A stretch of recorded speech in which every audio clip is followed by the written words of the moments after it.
नमस्कार। घटना चक्र प्लस वर्कबुक कार्यक्रम में आपका स्वागत है। आज हमारे पास टॉपिक है जैन धर्म, इसके साथ साथ शैव और वैष्णव।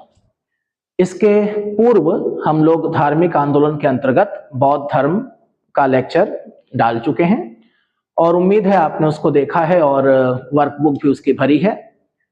जो लोग नए हैं हमारे चैनल पर वो समझें कि वर्कबुक प्रोग्राम का प्रीवियस ईयर्स क्वेश्चंस में मतलब क्या है। तो ये आपके सामने ऑब्जेक्टिव सेट है पूरा। यहां पर देखिए व्याख्या भी दी गई है। वर्कबुक का मतलब ये है कि जो प्रश्न हैं उनको इस प्रकार से वन वर्ड में कन्वर्ट किया गया है, साथ ही साथ जो व्याख्या की गई है प्रश्नों की उसके अंदर से भी प्रश्न बनाए गए हैं जिससे कि आप प्रैक्टिस कर सकें। तो इस वर्कबुक को आप हमारे टेलीग्राम चैनल से, व्हाट्सएप चैनल से डाउनलोड कर सकते हैं। तो आइए इसको आरंभ करते हैं। पहला प्रश्न हमारे सामने है, जैन धर्म के संस्थापक। और जैन धर्म के संस्थापक हम जानते हैं ऋषभदेव। जैन धर्म में कुल 24 तीर्थंकर हुए हैं और प्रथम तीर्थंकर ऋषभदेव ही जैन धर्म के संस्थापक हैं। यही जानकारी यहां पर दी गई है, ऋषभदेव या ऋषभनाथ। महावीर स्वामी जैन धर्म के 24वें तीर्थंकर थे। प्रश्न लगातार रिपीट होंगे और जो प्रश्न रिपीट होंगे उनको भी मैं आपको बताऊंगा, यानी हम उनको स्किप नहीं कर रहे हैं। जैन धर्म के प्रथम तीर्थंकर कौन थे? अभी हमने देखा था इसका उत्तर ऋषभदेव।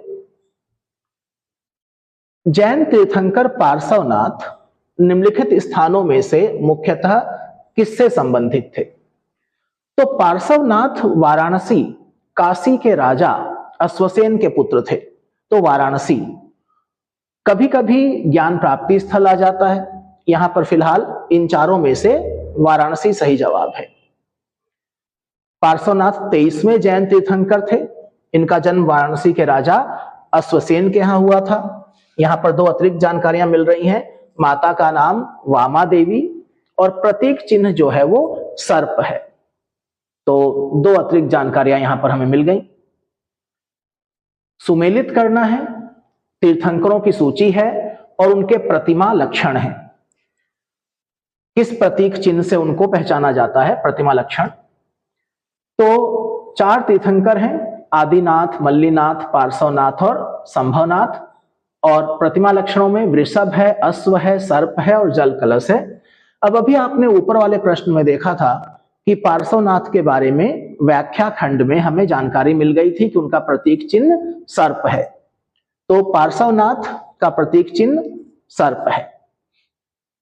और यहां पर देखिए व्याख्या में आदिनाथ वृषभ, मल्लीनाथ जल कलश, पार्श्वनाथ का सर्प हम पहले देख ही चुके हैं, संभवनाथ अश्व।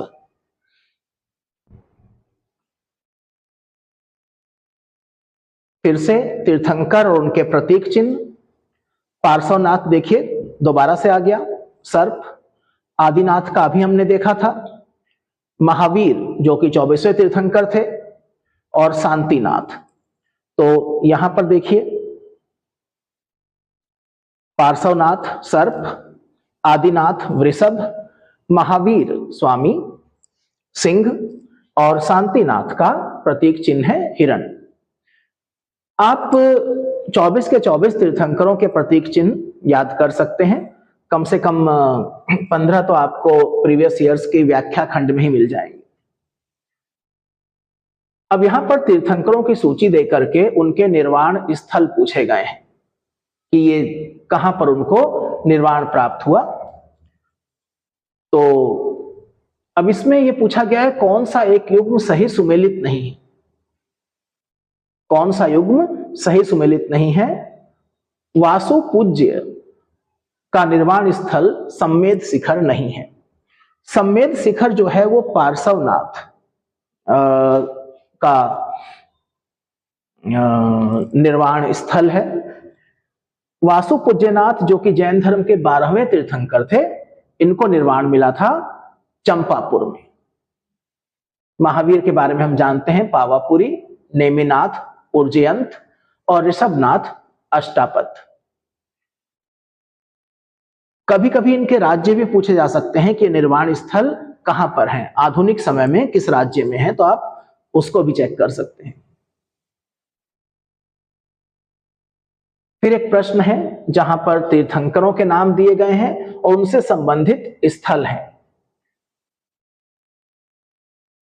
तो श्रावस्ती का संबंध संभवनाथ के साथ, काकंदी सुविधिनाथ पुष्पदंत भी कहा जाता है, अयोध्या ऋषभनाथ और पभोसा जो है वो पद्म प्रभु से संबंधित है।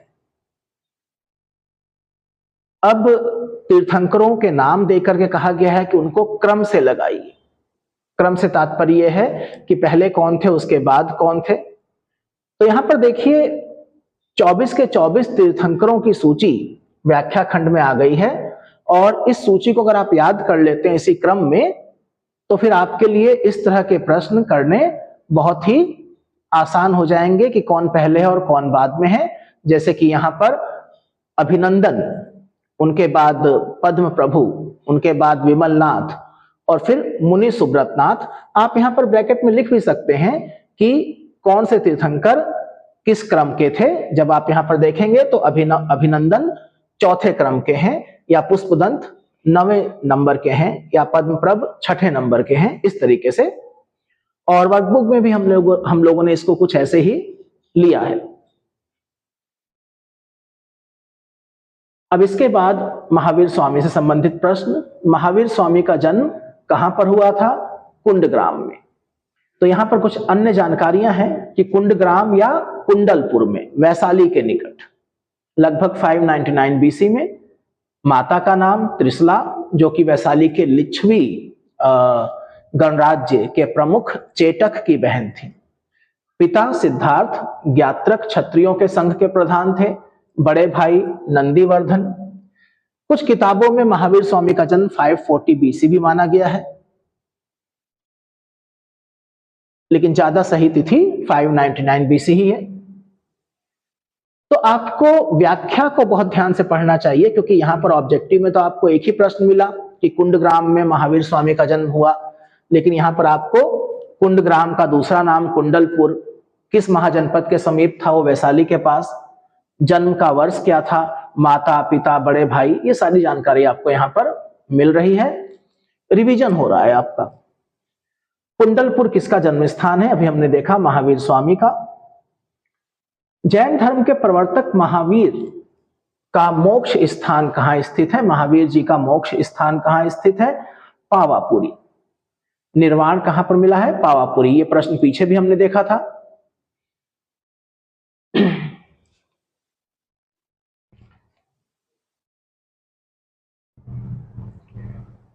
महावीर जैन की मृत्यु निम्नलिखित में से किस नगर में हुई? पावापुरी। महावीर के संबंध में क्या सही नहीं है? उन्हें 24वां और अंतिम तीर्थंकर माना जाता है, सही है।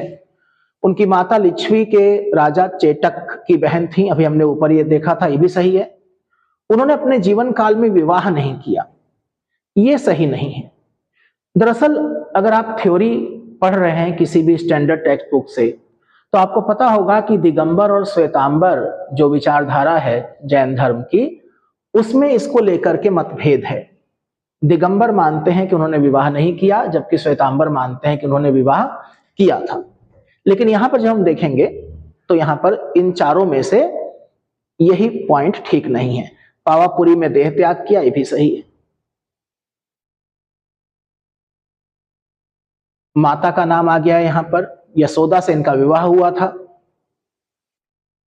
तीर्थंकर शब्द किससे संबंधित है? जैन धर्म से।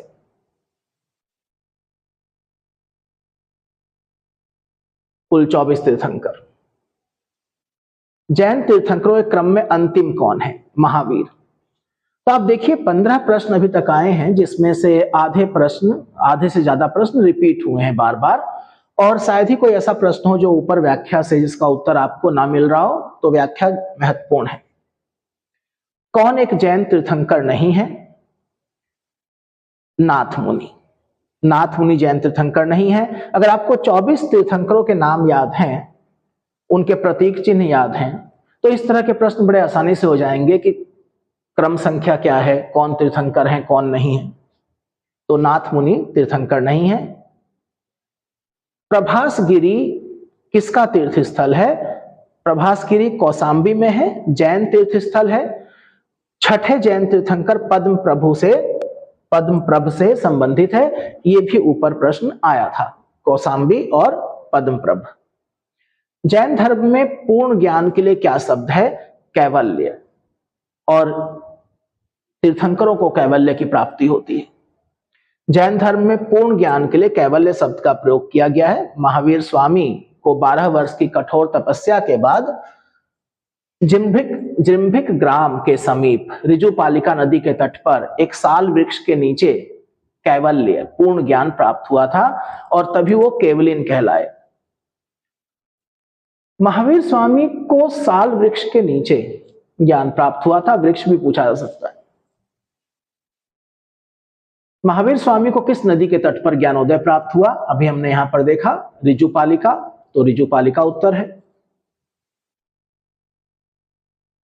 त्रिरत्न सिद्धांत। त्रिरत्न जैन धर्म का सिद्धांत है। मोक्ष के लिए 3 आवश्यक साधन, सम्यक धारण यानी कि सम्यक दर्शन, सम्यक चरित्र और सम्यक ज्ञान, यही जैन धर्म में त्रिरत्न कहलाते हैं। त्रिरत्न या 3 रत्न जैसे सटीक ज्ञान, सच्ची आस्था और सटीक क्रिया निम्न में से किससे संबंधित है? तो ये रिपीट हुआ, जैन धर्म। कौन सा दर्शन त्रिरत्न को मानता है? अब यहां पर देखिए, त्रिरत्न जो है वो बौद्ध धर्म में भी, अभी हमने जैन धर्म में त्रिरत्न देखा, लेकिन बुद्ध धम्म और संघ के नाम को बौद्ध धर्म में भी त्रिरत्न माना गया है। तो यहां पर बौद्ध दर्शन और जैन दर्शन दोनों सही उत्तर है।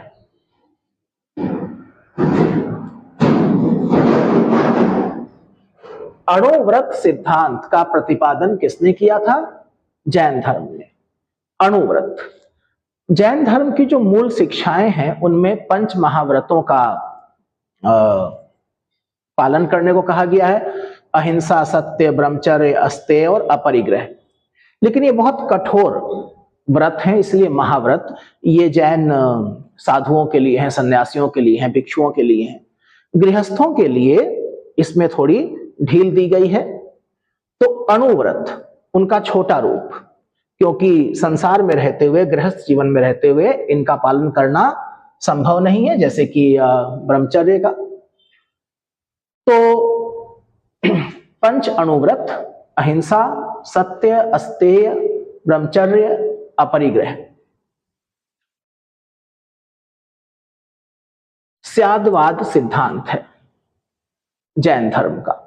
स्याद्वाद जैन धर्म का मूल सिद्धांत कह लीजिए, जैन दर्शन स्याद्वाद। अब यहां पर कुछ अतिरिक्त जानकारियां हैं।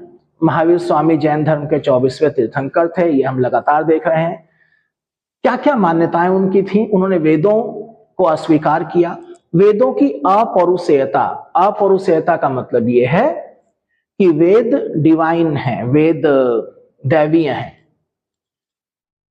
उन्होंने ये मानने से इनकार कर दिया।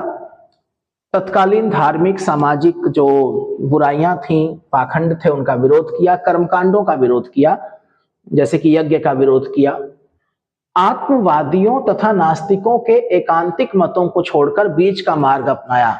आत्मवादियों, वो जो आत्मा में विश्वास रखते थे, और वो जो बिल्कुल भी किसी व्यवस्था में विश्वास नहीं रखते थे, नास्तिक थे।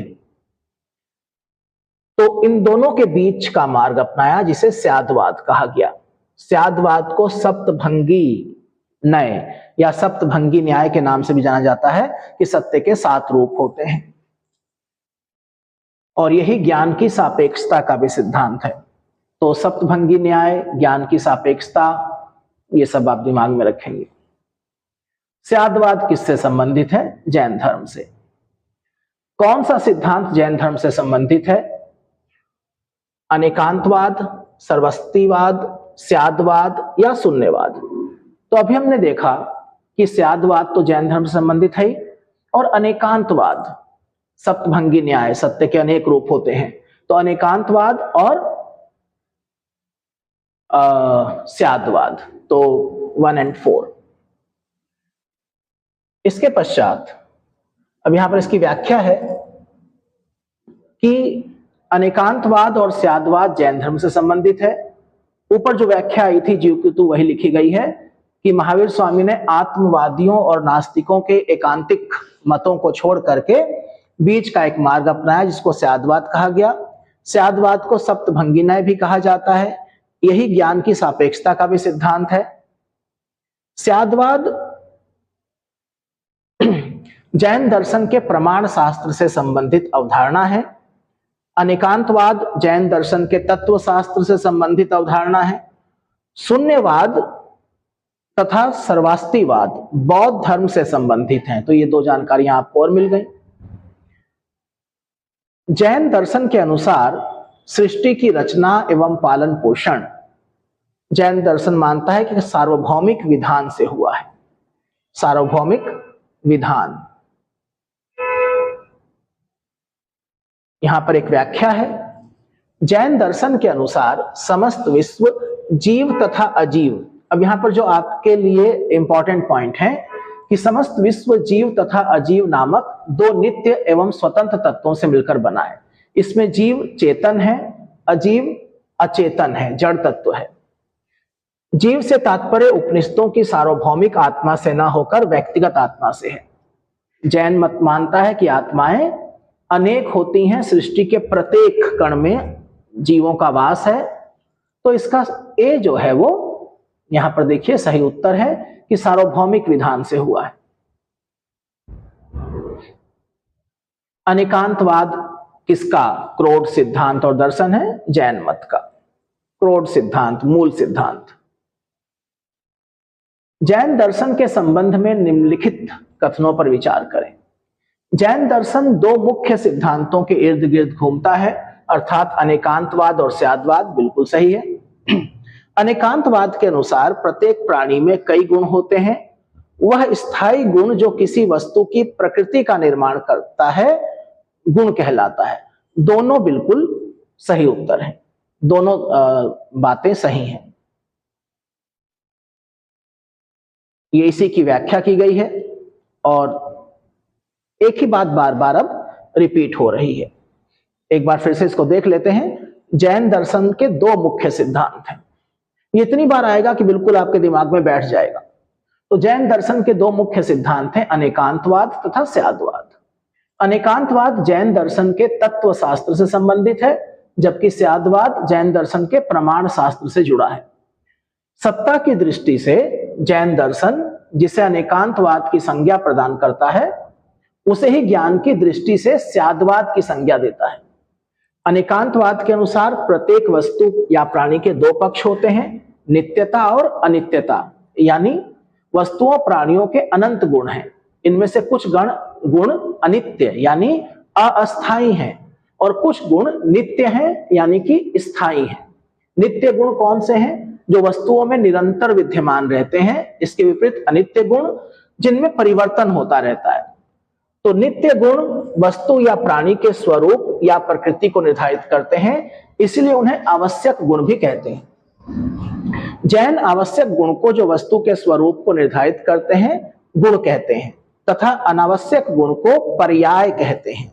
गुण अपरिवर्तनशील होते हैं जबकि पर्याय परिवर्तनशील होते हैं। तो आपको अतिरिक्त जानकारियां मिल रही हैं। तो क्यों यहां पर इस स्टेटमेंट को ठीक कहा गया था?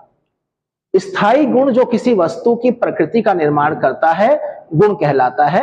इसी पॉइंट को यहां पर एक्सप्लेन करने के लिए आवश्यक गुण जो वस्तु के स्वरूप को यह बताया गया।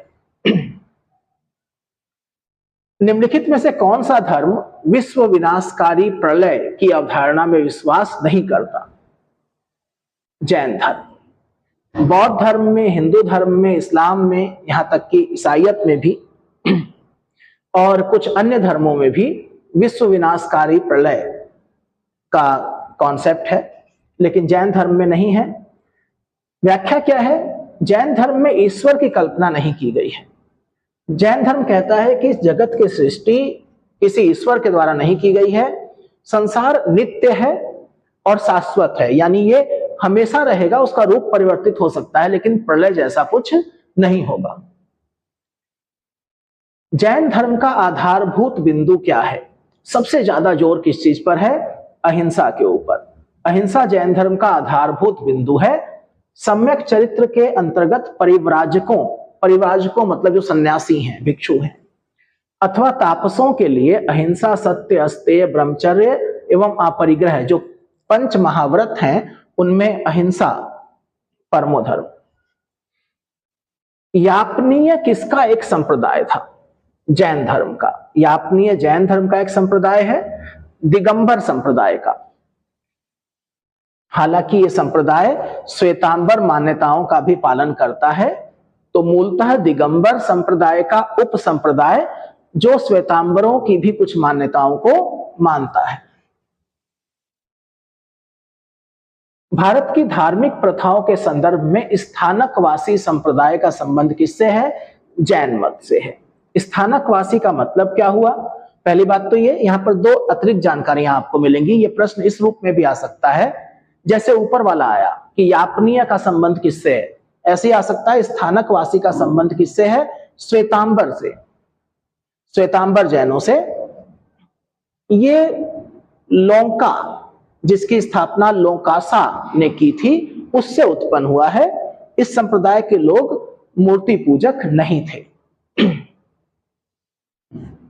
निम्नलिखित में से कौन सबसे पूर्वकालिक जैन ग्रंथ कहलाते हैं? तो 14 पूर्व जो हैं वो सबसे प्राचीनतम जैन ग्रंथ हैं। अंतिम नंद शासक घननंद के समय में संभुत विजय और भद्रबाहु जैन संघ के अध्यक्ष थे, और यही महावीर के द्वारा दिए गए 14 पूर्वों या पूर्वों, पाली भाषा और उसका अंतर है, के विषय में जानने वाले अंतिम व्यक्ति थे। उसके बाद ये लुप्त हो गया। प्रारंभिक जैन साहित्य किस भाषा में लिखा गया? अर्धमागधी। इसके 12 अंग अर्धमागधी में हैं। बाद में जैन धर्म ने प्राकृत भाषा को अपना लिया। ये ग्रंथ ईसा की 6ठी शताब्दी में गुजरात में वल्लभी में जैन सभा हुई थी, वहां पर अंतिम रूप से संकलित किए गए। निम्नलिखित में से कौन सा स्थल पार्श्वनाथ से संबद्ध होने के कारण जैन सिद्ध क्षेत्र माना जाता है? पहले भी ये प्रश्न आया था, सम्मेद शिखर।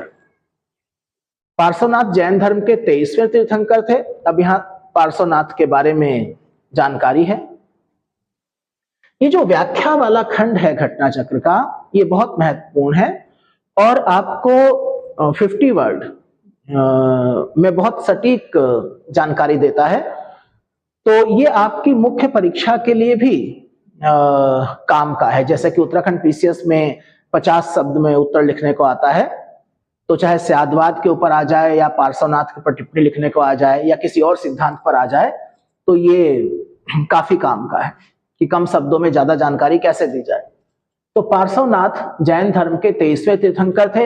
एक बार देखते हैं कि इस व्याख्या खंड से हमें प्रीलिम्स के लिए कितने फैक्ट मिल सकते हैं। तो पार्श्वनाथ जैन धर्म के 23वें तीर्थंकर, एक फैक्ट। वाराणसी में जन्म हुआ, दूसरा फैक्ट। महावीर स्वामी से 250 वर्ष पूर्व हुआ, यह भी एक फैक्ट की तरह इस्तेमाल किया जा सकता है। काशी के शासक इक्ष्वाकु वंशी अश्वसेन उनके पिता थे, चौथा फैक्ट। वामा उनकी माता थी, 5। 30 वर्ष की आयु में उन्होंने गृह त्याग कर दिया और वाराणसी के पास आश्रम पद उद्यान में तपस्या करे और 84वें दिन उन्हें कैवल्य प्राप्त हुआ। तो यहां पर देखिए 23वें तीर्थंकर 1, वाराणसी 2 जहां पर उनका जन्म हुआ, 250 वर्ष पूर्व हुआ महावीर से, 3। पिता कौन थे? 4। माता कौन थी? 5। किस आयु में उन्होंने गृह त्याग किया? 6। कहां पर उनको ज्ञान प्राप्त हुआ? वाराणसी के आश्रम पद उद्यान में। और कहां पर उनका परिनिर्वाण हुआ? सम्मेद शिखर, सम्मेद पर्वत, इसी कारण ये तो 6 से 7 फैक्ट आपको पार्श्वनाथ के बारे में मिल जा रहे हैं जो परीक्षा में पूछे जा सकते हैं। निम्नलिखित में से कौन सा आरंभिक जैन साहित्य का भाग नहीं है? देखिए, आचारांग सूत्र, बृहत कल्प सूत्र, सूत्र कृतांग, ये सब जैन साहित्य है, लेकिन थेरी गाथा बौद्ध ग्रंथ है। जैन संप्रदाय में प्रथम विभाजन के समय श्वेतांबर संप्रदाय के संस्थापक कौन थे? दिगंबर, श्वेतांबर। तो श्वेतांबर के संस्थापक थे स्थूलभद्र, और इसकी जो कहानी है कि विभाजन किन परिस्थितियों में हुआ वो यहां पर बताई गई है। इसको देखते हैं एक बार। मौर्य काल में मगध में चंद्रगुप्त मौर्य जब शासक थे तो भीषण अकाल पड़ा, दुर्भिक्ष या अकाल पड़ा।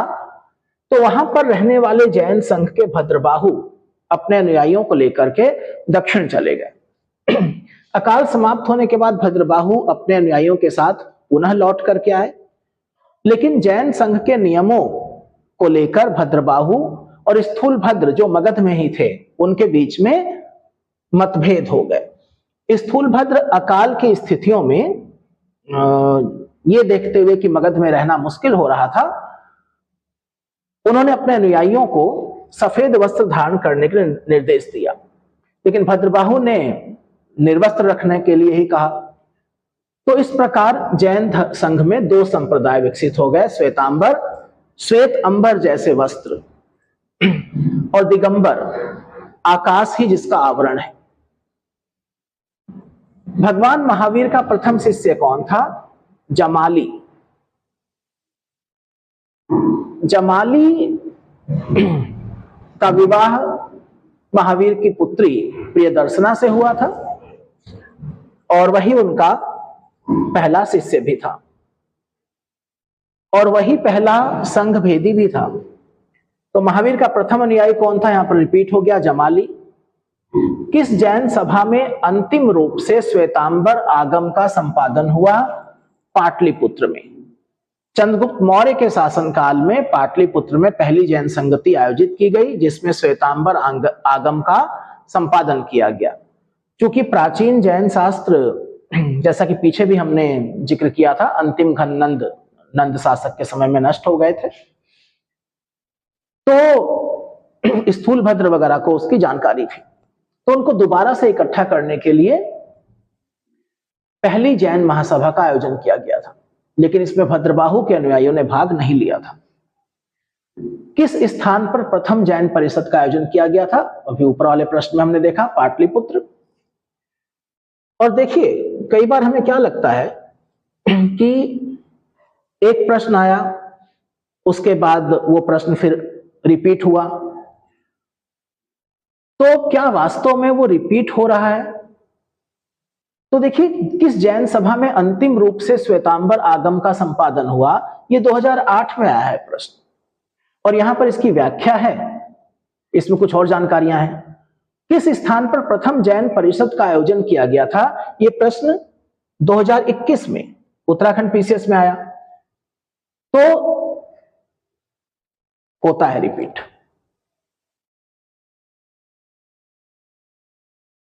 जैन साहित्य से संबंधित निम्नलिखित कथनों को पढ़िए तथा सटीक विकल्प को चुनिए। 2 कथन हैं और हमें बताना है कि दोनों सही हैं, दोनों गलत हैं या क्या है। श्वेतांबर धर्मसूत्र में 12 अंग शामिल हैं, ये पहला स्टेटमेंट है। दूसरा स्टेटमेंट है, श्वेतांबर परंपरा के अनुसार इन अंगों का संकलन वल्लभी में आयोजित एक धर्म सभा में किया गया था। अभी अभी हमने ऊपर वाले प्रश्न में पढ़ा कि इन अंगों का संकलन पाटलिपुत्र में आयोजित प्रथम जैन महासभा में किया गया था। तो सेकंड पॉइंट तो हमारा गलत हो जाता है, पहला पॉइंट सही है, तो डी ऑप्शन। कथन 1 सही है लेकिन कथन 2 गलत है। प्रथम जैन संगति जो 310 ईसा पूर्व में पाटलिपुत्र में हुई थी, 12 अंगों का संकलन किया। दिगंबरों का मानना था कि महावीर की शिक्षाएं या 12 अंगों का ज्ञान लुप्त हो गया है, तो उन्होंने इस सभा में भाग नहीं लिया। निम्नलिखित कथनों पर विचार कीजिए। वर्धमान महावीर की माता लिच्छवी के मुख्य यानी कि शासक चेटक की पुत्री थी। अब हमने शुरुआत में जो क्वेश्चंस देखे थे वहां पर जानकारी आई थी कि वर्धमान महावीर की माता लिच्छवी के मुखिया या शासक चेटक की क्या थी?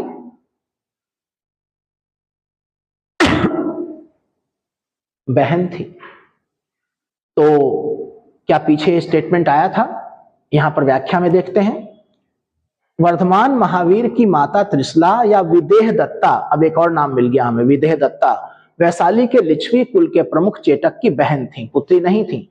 यानी कि ये जो पहला पॉइंट है ये गलत हो जाता है। दूसरा, गौतम बुद्ध की माता कोलीय राजवंश की राजकुमारी थी।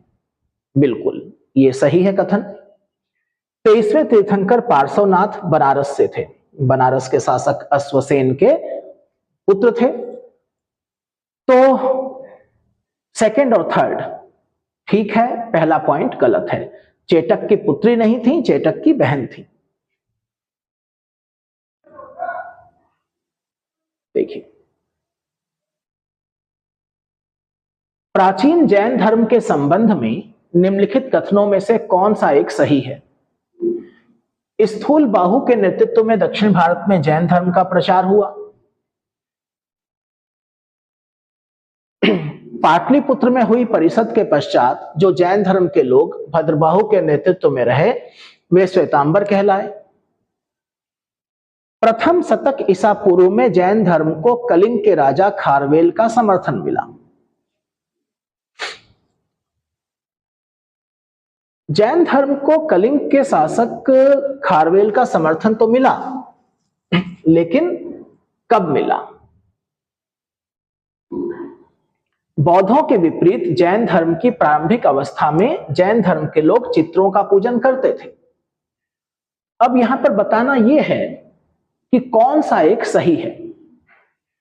तो पहली शताब्दी ईसा पूर्व में जैन धर्म को कलिंग के शासक खारवेल का समर्थन मिला। हाथी गुम्फा अभिलेख स्रोत है, और न सिर्फ खारवेल ने जैन धर्म को संरक्षण दिया बल्कि जैन सन्यासियों के लिए उदयगिरी केव्स में निर्माण भी कराया। लेकिन स्थूल बाहु के नेतृत्व में दक्षिण भारत में जैन धर्म का प्रचार हुआ। स्थूल बाहु या स्थूल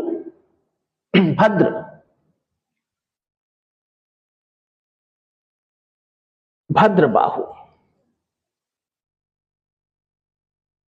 जो दक्षिण भारत में अकाल के दौर में चले गए थे।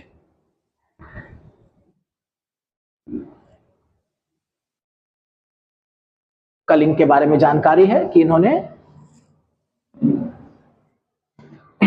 दान दिया था और निवास के लिए उदयगिरी खंडगिरी में ये सब चीजें। तो ये एक पॉइंट ठीक है, बाकी गलत है।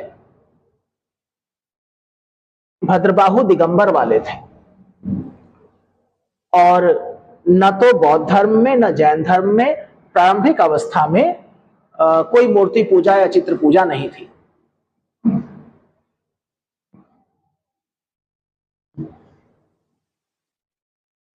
कौन से कथन या सिद्धांत जैन सिद्धांत के अनुरूप हैं?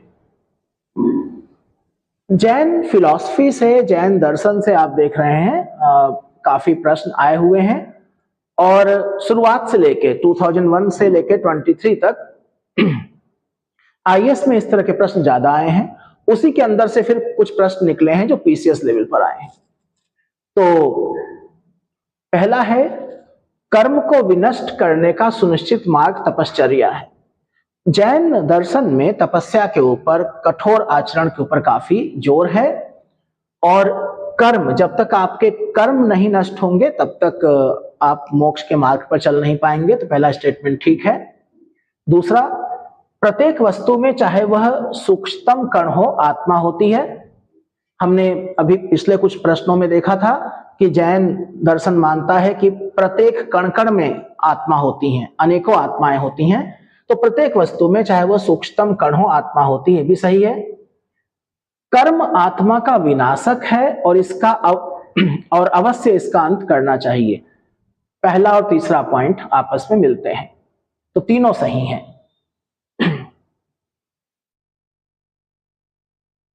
इसको अब डिटेल में समझाया गया है। कर्म को नष्ट करने से किस प्रकार आपको मोक्ष मिलेगा, तो वो आप यहां पर देखिए। जब कर्म का जीव की ओर प्रवाह रुक जाता है तो उस अवस्था को संवर कहते हैं। जब जीव में मौजूद पहले के कर्म विनाश होने लगे, खत्म होने लगे, तो निर्जरा कहलाती है। तो एक शब्द संवर याद रखिए, दूसरा निर्जरा याद रखिए। जैनियों का विश्वास है कि प्रत्येक जीव अपने पूर्व संचित कर्मों के अनुसार ही शरीर धारण करता है। जब जीव से कर्म का अवशेष बिल्कुल समाप्त हो जाएगा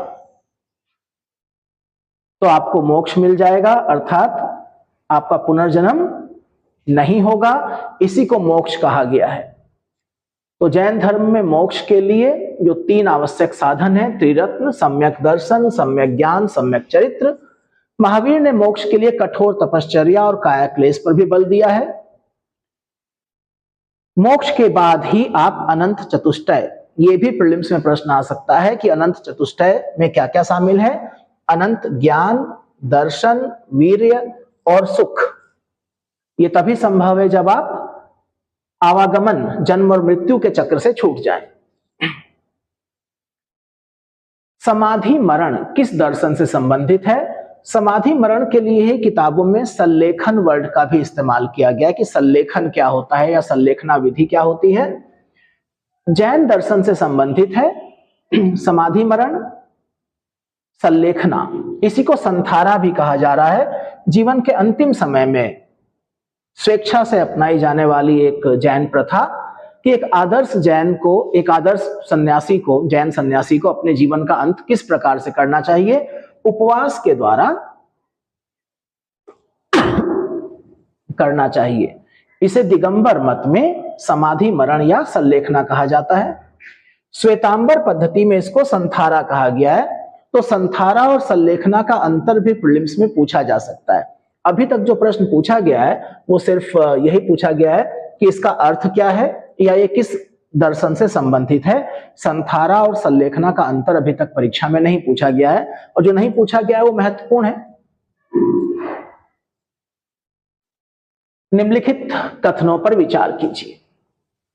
देखिए, एक एक प्रश्न को पढ़ करके सुनाने का और उसमें जो कुछ मुश्किल शब्द हैं उनको थोड़ा समझाने का उद्देश्य क्या है। आप इस बुक आपके पास है घटना चक्र की, इसको आप खुद भी पढ़ सकते हैं। लेकिन जो चीजें नहीं समझ में आती हैं तो उसमें ये वीडियो आपकी मदद करेगा। लेकिन सबसे महत्वपूर्ण है कि जो लास्ट में इसमें हम लोगों ने वर्कबुक बनाई है उसको आप जरूर भरें, तब इसका आपको असली लाभ मिलेगा। दक्षिण भारत के इक्ष्वाकु शासक बौद्ध मत के विरोधात्मक थे। अब ये सही है कि नहीं है तो आप अच्छे से जानते हैं कि इक्ष्वाकु जो लोग थे दक्षिण भारत में वो बौद्ध मत के समर्थक थे। तो पहला स्टेटमेंट गलत हो जाता है। पूर्वी भारत के पाल शासक बौद्ध मत के समर्थक थे, बिल्कुल बहुत बड़े समर्थक थे। अगर बौद्ध धर्म भारत भूमि के बाहर तिब्बत में फैला और वहां से फिर वो चीन और अन्य क्षेत्रों में गया तो उसके पीछे पाल शासकों का और उनके द्वारा स्थापित विक्रमशिला जैसे विश्वविद्यालयों का बहुत योगदान है। तो बी ऑप्शन इसमें पूछा गया है कि कौन से सही हैं। सेकंड पॉइंट सही है कि पाल शासक बौद्ध मत के समर्थक थे, पहला गलत है। दक्षिण में 3री और 4ठी शताब्दी के दौरान आंध्र में इक्ष्वाकु वंश का शासन था। इस वंश के सभी शासकों की लगभग सभी रानियां बौद्ध मतावलंबी थीं। नागार्जुन कोंडा में बौद्ध स्मारकों का निर्माण इन्होंने कराया था। हालांकि जब नागार्जुन सागर बांध बनाया गया तो बहुत सारे जो इस तरह के बौद्ध स्थल थे उन्हें नुकसान पहुंचा। ये सब ठीक है। आजीवक संप्रदाय के संस्थापक कौन थे?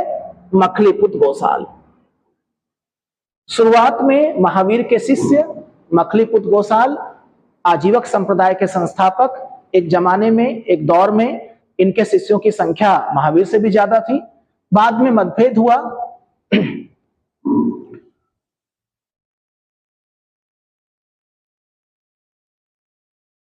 इनको नियतिवादी या भाग्यवादी कहा जाता है।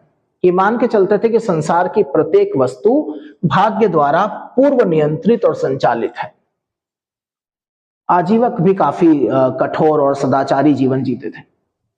निम्नलिखित में से किसने प्रतिपादित किया कि भाग्य ही सब कुछ निर्धारित करता है, मनुष्य असमर्थ होता है? आजीवक, मखलीपुत गोसाल। गौशाला में जन्म हुआ था इसलिए गोसाल शब्द जुड़ा। संप्रदाय जो नियति की अटलता में विश्वास करता था। देखिए 3 प्रश्न लगातार, एक ही आंसर है आजीवक। जरा ये भी देखें कि ये 3 प्रश्न कब कब आए हैं। तो 1994 से शुरुआत हुई, बीपीएससी में आया, 1996 में यूपीपीसीएस में आया, इसके पश्चात 2006 में और फिर 2013 में। तो एक तो आप ये गलती मत करिएगा कि कोई बहुत ही बेसिक फैक्ट है कि 1990s में पूछा गया या 1996 में पूछा गया, तो इतने बुनियादी प्रश्न अब कहां पूछे जाएंगे। आपके सामने एग्जाम्पल है कि 1996 में पूछा गया था और 16 साल बाद फिर पूछ लिया गया 2013 में। आपकी जो सफलता की कुंजी है वो उन 20% के आसपास के बुनियादी प्रश्नों में है जिन्हें हम बिल्कुल लड्डू प्रश्न कहते हैं कि भाई आजीवक संप्रदाय का संस्थापक कौन था, ये लड्डू प्रश्न माना जाएगा। अगर और इस तरह के 1-2 प्रश्न नहीं है, इस तरह के लगभग 20% क्वेश्चन है। अब एक लंबा सा स्टेटमेंट है और फिर पूछा गया है कि किस संप्रदाय का ये स्टेटमेंट है। और आप देखिए प्रश्न आईएएस में आया हुआ है, यही खासियत है इसकी कि लंबे प्रश्न बनाते हैं। तो एक स्टेटमेंट लिखा है, आत्मा केवल जंतु और पादप जीवन की संपदा नहीं है, बल्कि शिलाओं यानी कि पत्थरों में, प्रवाहित जलधाराओं नदियों में और अन्य अनेक प्राकृतिक वस्तुओं की भी है जिन्हें अन्य धार्मिक संप्रदाय जीवित नहीं मानते। ये कथन प्राचीन भारत के किस एक धार्मिक संप्रदाय के एक मूलभूत विश्वास को प्रतिबिंबित करता है कि आत्माएं अनेकों? जैन परंपरा। अब आप देखिए कि ये प्रश्न आईएएस में 2023 में आया है। और अगर थोड़ा सा हम समय ले लें और जरा पीछे जाएं हम, जहां पर हमने अनेकांतवाद का सिद्धांत देखा था,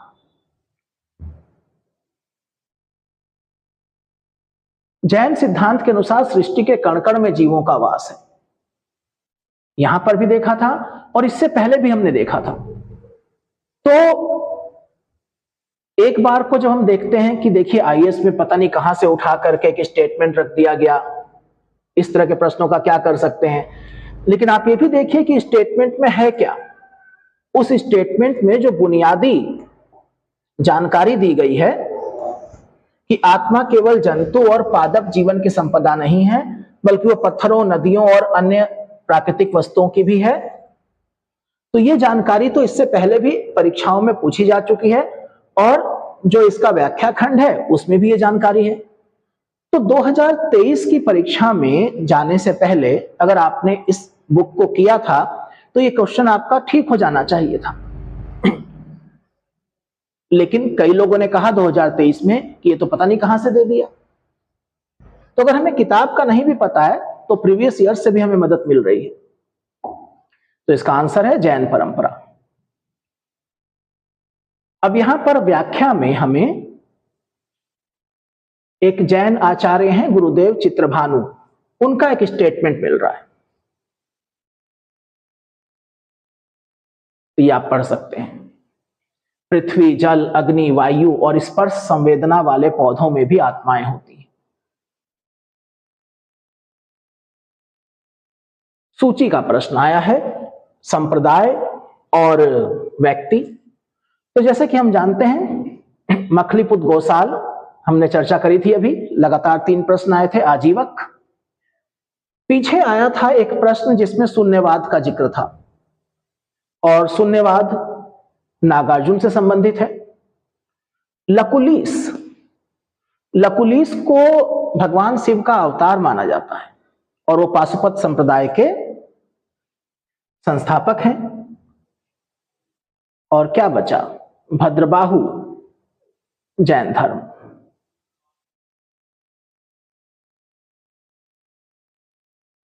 बराबर की गुफाओं का उपयोग किसने आश्रय गृह के रूप में किया? बराबर की गुफाएं बिहार में मौर्य सम्राटों ने बनवाई, अशोक, और आजीवकों को दान में दी। अशोक और उसके पौत्र दशरथ के समय में बराबर और नागार्जुनी पहाड़ियों में आवास स्थलों का निर्माण किया गया और आजीवक संप्रदाय के अनुयायियों को दान में दी गई। उत्तर प्रदेश में कौन सा वो स्थल है जो बौद्धों और जैनियों दोनों के लिए एक समान महत्व का है? तो कौशाम्बी। और इसकी जो व्याख्या है इसमें आपको कुछ जानकारी मिलेंगी। प्रयागराज इलाहाबाद के साउथ वेस्ट में कोसम जगह है, वहीं पर प्राचीन काल का कौशाम्बी था। वैदिक साहित्य में और जैन साहित्य में अनेक बार कौशाम्बी का उल्लेख हुआ है। पुराण ये कहते हैं कि हस्तिनापुर के शासक नीचक्षु ने, हस्तिनापुर जब बाढ़ में बह गया तो इस नगर की स्थापना करवाई, कौशाम्बी की। जैन ग्रंथों के अनुसार कुशाम्ब नामक वृक्षों की अधिकता के कारण इस नगर का नाम कौशाम्बी पड़ा। तो जैन और बौद्ध से क्या संबंध है? अभी तो हमने देखा कि पुराणों में भी इसका जिक्र है। किसने इसकी स्थापना करी? नीचक्षु ने।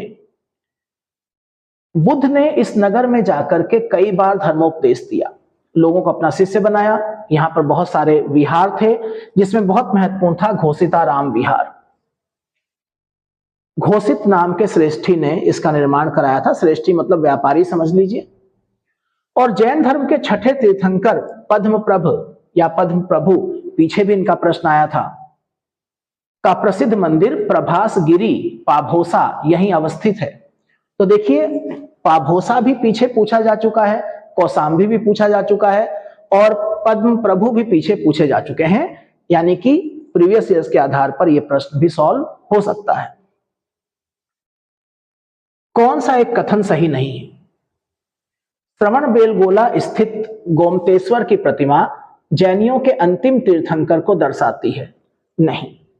गोमतेश्वर की जो प्रतिमा है वो बाहुबली की प्रतिमा है, जो कि ऋषभ देव के पुत्र भरत और उनके भाई बाहुबली से संबंधित है। बाहुबली की प्रतिमा है। अंतिम तीर्थंकर तो महावीर स्वामी हैं, उनसे उनका संबंध नहीं है। तो ये स्टेटमेंट गलत है।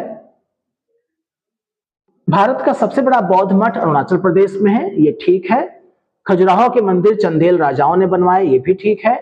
होयसलेश्वर मंदिर शिव को समर्पित है, ये तीनों स्टेटमेंट ठीक है। जानकारी क्या है यहां पर श्रवणबेलगोला के गोमतेश्वर की? कि श्रवणबेलगोला कर्नाटक में है। गंग शासक रचमल फोर्थ, ब्रैकेट में पंचमल लिखा हुआ है, कि शासन काल में चामुंडराय, उनका एक मंत्री था चामुंडराय, उसने 981 ईस्वी में बाहुबली, जिन्हें गोमतेश्वर के नाम से जाना गया है, 18 मीटर एक बड़ी ऊंची मूर्ति का निर्माण कराया। बाहुबली प्रथम जैन तीर्थंकर ऋषभनाथ के पुत्र माने जाते हैं। ये जानकारी मैंने आपको दी। ये प्रश्न फिर देखिए। अब ये प्रश्न देखिए, आईएएस में 2002 में आया था और 1994 में उससे पहले आ चुका था, फिर 2009 में दोबारा से आया। श्रवणबेलगोला में गोमतेश्वर की विशाल प्रतिमा किसने स्थापित करवाई थी? चामुंडराय ने। जब कोई आप एक फैक्ट देखें तो उससे संबंधित अन्य जानकारियां भी खोजने का प्रयास करिए, और जहां पर बिना खोजे आपको मिल रही हैं तो इसको बिल्कुल स्किप मत करिए, इस व्याख्या को। और हमने भी जब वर्कबुक बनाई है तो इस व्याख्या में जितने भी अतिरिक्त प्रश्न हैं वो सब वर्कबुक में डाले गए हैं। महान धार्मिक घटना महामस्तकाभिषेक निम्नलिखित में से किससे संबंधित है? अभी जो आपने श्रवणबेलगोला का जिक्र किया, बाहुबली का महामस्तकाभिषेक किया जाता है प्रत्येक 12 वर्ष के अंतराल पर।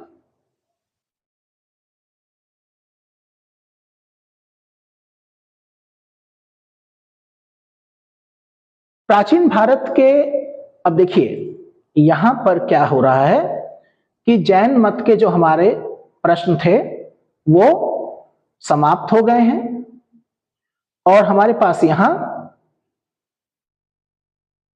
शैव और वैष्णव संप्रदाय वाले प्रश्न स्टार्ट हो रहे हैं। तो प्राचीन भारत के विश्वोत्पत्ति कॉस्मोगोनिक विषयक धारणाओं के अनुसार 4 युगों के चक्र का क्रम इस प्रकार है।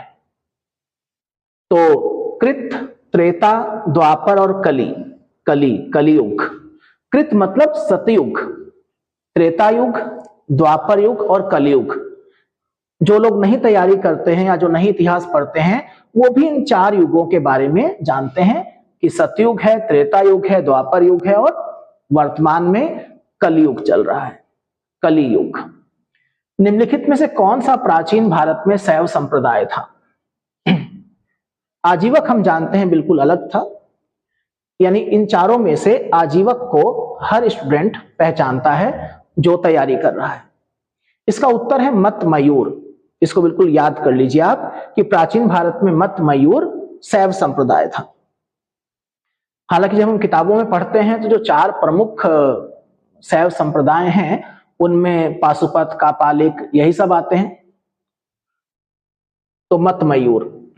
अर्धनारीश्वर मूर्ति में आधा शिव तथा आधा पार्वती किसका प्रतीक है? देव और उसकी शक्ति का योग। तो प्राचीन काल में अर्धनारीश्वर के रूप में शिव की कल्पना की गई जो पुरुष एवं प्रकृति अथवा देव और उसकी शक्ति के योग को दर्शाता है। शिव और पार्वती की संयुक्त मूर्तियां गुप्त कालीन और उसके पश्चात खास तौर पर बनाई गई। उससे पहले इसके प्रमाण कम मिलते हैं या नहीं मिलते हैं। इसी संयोग का वर्णन कालिदास ने कुमार संभवम में किया है। अर्धनारीश्वर। नयनार कौन थे? शैव मत में आस्था रखने वाले भगवान शिव के उपासक नयनार थे। दक्षिण भारत में आप आल्वर नायनार के बारे में पढ़ेंगे। दक्षिण भारत में तमिल भाषी क्षेत्र में भक्ति आंदोलन भगवान विष्णु की उपासना करने वाले अलवार और शिव की उपासना करने वाले नयनार कहलाए। ईश्वर के प्रति व्यक्तिगत प्रेम और समर्पण से मोक्ष प्राप्ति का मार्ग बताया। तत्कालीन जाति प्रथा उसकी कठोरता का विरोध भी किया। नयनार कौन थे? शैव धर्मानुयायी। देखिए आल्वर कौन थे, नयनार कौन थे, बिल्कुल बुनियादी प्रश्न है। इसको बिल्कुल दिमाग में बैठा लीजिए कि आल्वर जो है वो विष्णु के अनुयायी हैं और नयनार जो है वो शैव मतानुयायी हैं। कुछ प्रमुख आल्वर और नयनार संतों के नाम भी याद करिए, कम से कम जो आए हुए हैं उनको जरूर देखिए। तो तिरुज्ञान जो है वो नायनार संत थे। तो आपको एक जानकारी मिल जाती है कि पोएगई, पूडम और तिरुमंगई नयनार थे, आल्वर थे, माफ कीजिएगा।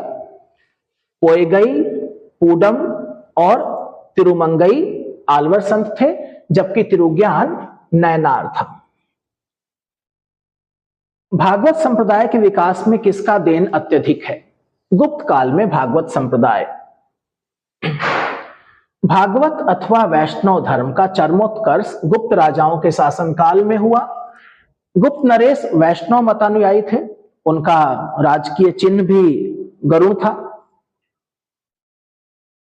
अधिकांश गुप्त शासक परम भागवत की उपाधि धारण करते थे। गरुड़ गुप्तों का राज चिन्ह था। भागवत धर्म के प्रवर्तक कौन थे? कृष्ण।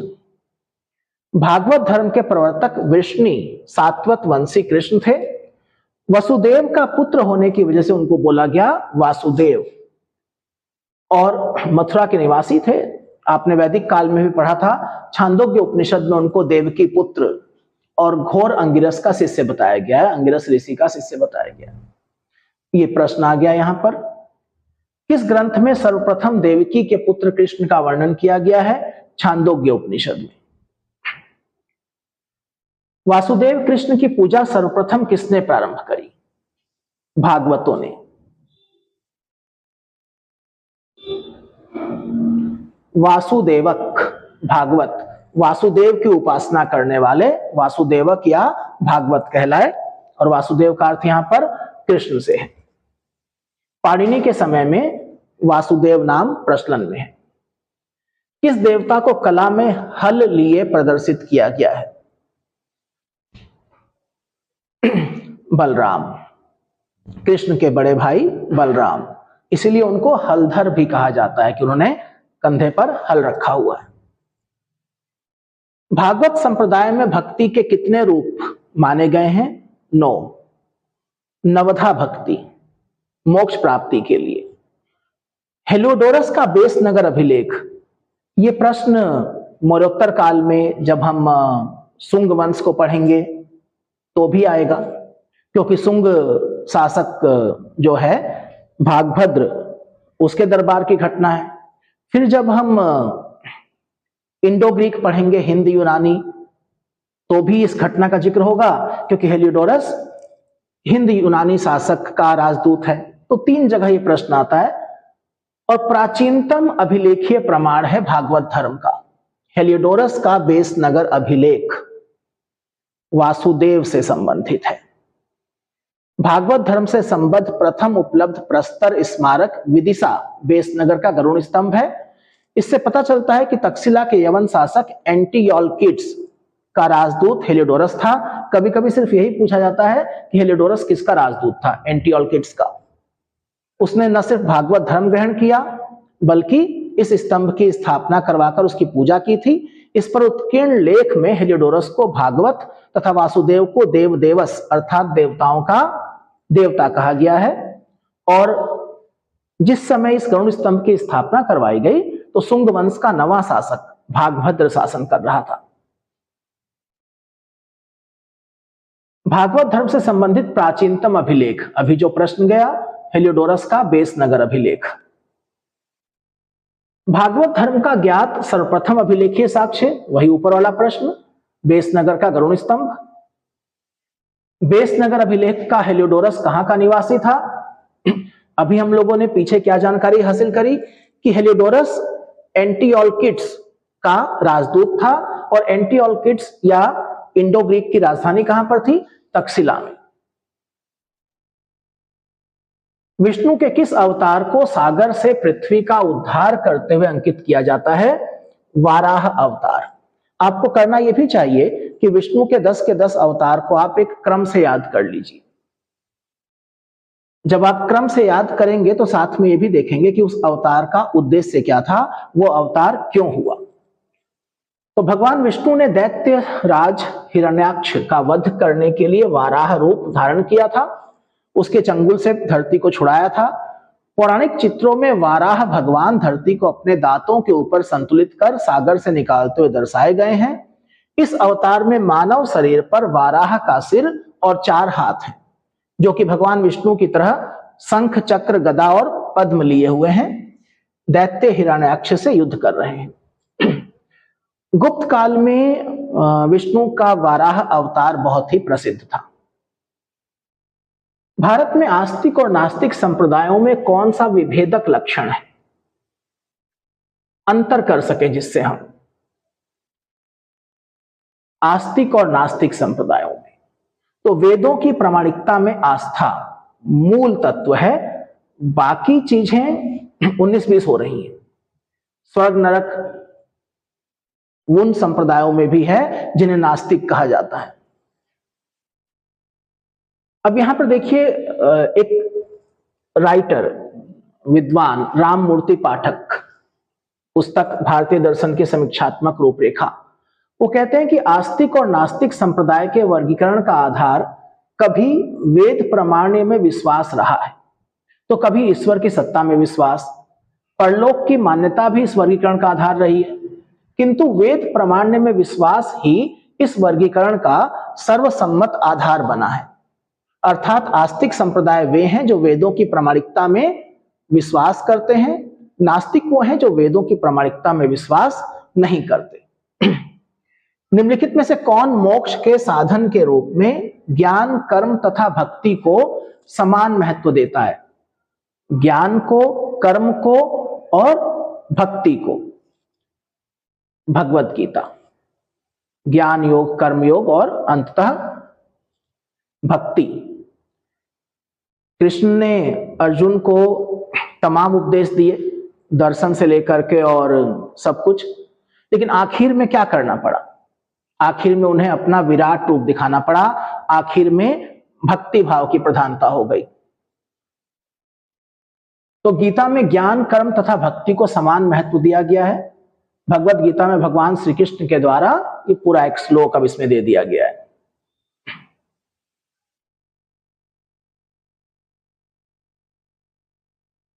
कौन एक गीता की मुख्य शिक्षा है? निष्काम कर्मयोग। निष्काम कर्मयोग अर्थात कर्म को सदैव साध्य के रूप में देखें, उसे कभी भी साधन के रूप में ना ग्रहण करें। कर्म तो करें किंतु कर्म फल में आसक्ति ना हो।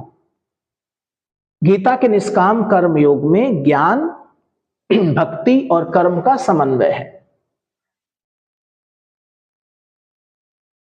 भारतीय संस्कृति में निम्न में से किसे अनंग कहा गया है? अनंग कहा गया है कामदेव को। कामदेव को हिंदू शास्त्रों में प्रेम और काम का देवता माना गया है। पत्नी रति, अन्य नामों में मार, कंदर्प, मन्मथ आदि हैं। मार का जिक्र बौद्ध साहित्य में भी है।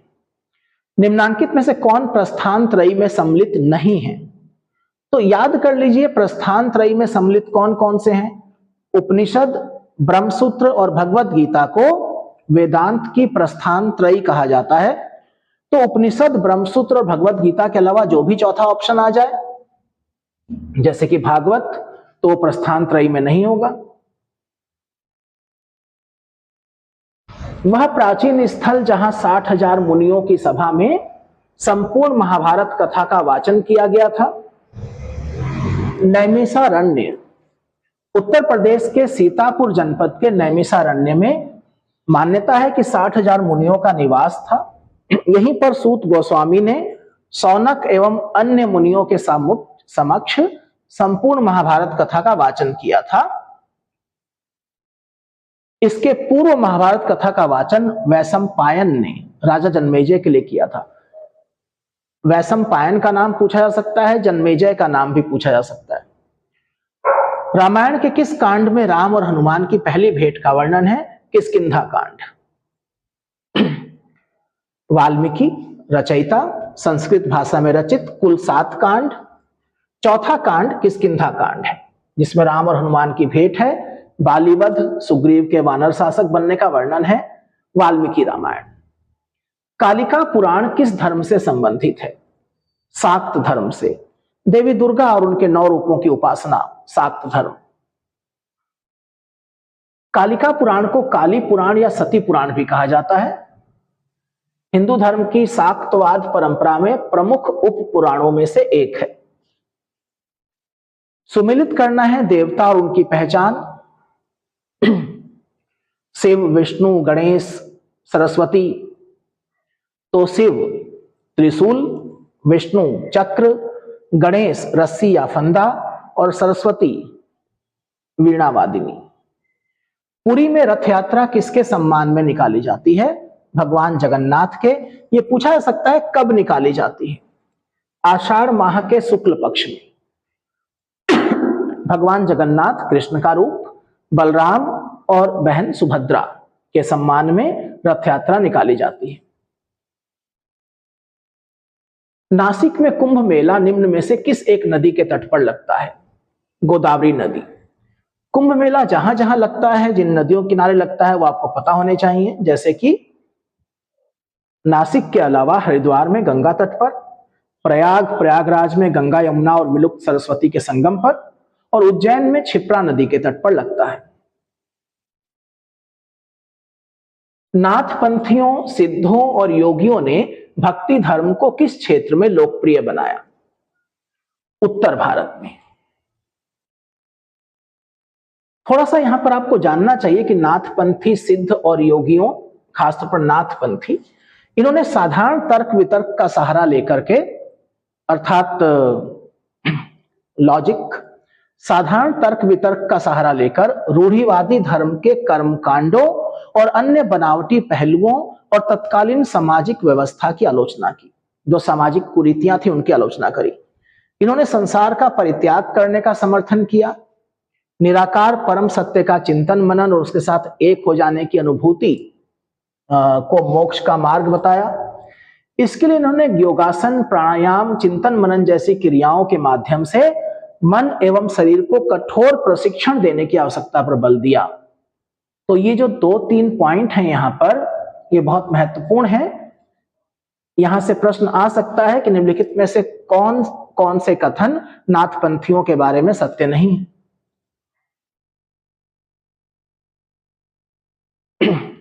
प्रमुख स्थल हैं, अलग अलग धर्म हैं, और जैसा कि इसमें से अधिकतर जगहों के बारे में आप जानते हैं।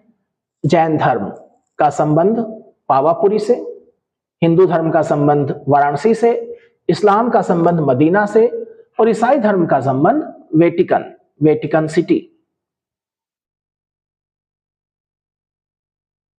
यहां कुछ जानकारी है कि मदीना पश्चिमी सऊदी अरब के हिजाज क्षेत्र में स्थित है।